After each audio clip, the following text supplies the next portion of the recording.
म यहाँ नेपालको जेलमा छु भनेर थाहा पाउनुभयो भने मेरो बाबा मम्मीको मुटु फुट्नेवाला छ है। भने यो सुजन सुवेदी भाइ युक्रेनको जेलमा हुनुहुन्छ विदाउट एनी गल्ती। यति इनोसेन्ट मान्छे रसियामा पढ्न जानुभएको एउटा विद्यार्थी हुनुहुन्थ्यो। समय परिस्थितिले गर्दाखेरि उहाँ आर्मीमा भर्ना हुनु पर्यो रसियाको, किनकि रसिया र युक्रेनको झगडा भइरहेको थियो। तपाईँहरूलाई थाहा छ नि, वार भइरहेको थियो होइन।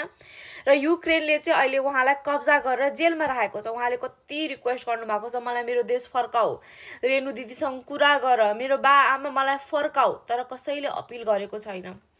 एउटै आश थियो हाम्रो रवि लामिछानेजी जो बाहिर निस्किनु भएको छ। मलाई धेरै आश छ सबैजनाले यो भिडियो र यो खबर प्लिज रवि लामिछानेज्यू मार्फत पुर्याइदिनु पर्यो के।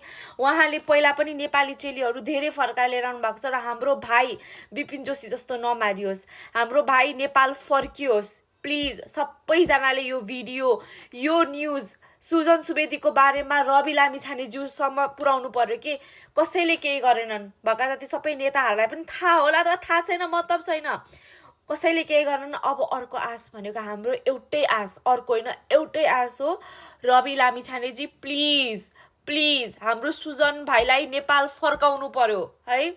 प्लिज युक्रेनको त्यहाँ युक्रेनबाट पनि हुन्छ, तिमीहरूको सरकारबाट आऊ, हामी कुरा गर्न तयार छौँ भनेको छ अरे। हाम्रो नेपालको कोही जानु पर्यो, हाम्रो सुजन भाइलाई नेपाल फर्काएर लिएर आउनु पर्यो। सबैजनाले आवाज उठाऊँ। एकदमै इनोसेन्ट भाइ हो, स्टुडेन्ट, पढ्न गएको हो यार, पढ्न गएको। भोलि तपाईँको छोरी, तपाईँको छोरा, तपाईँको दाजुभाइलाई पढ्दैन यो कुरा। हामी कतिजना विदेशीको छौँ, हरेक घरको एकजना हामी विदेशीको छौँ। भोलि गएर त्यस्तै पर्यो भने, त्यही भएर अहिले प्लिज सबैजनाले आवाज उठाउँ प्लिज।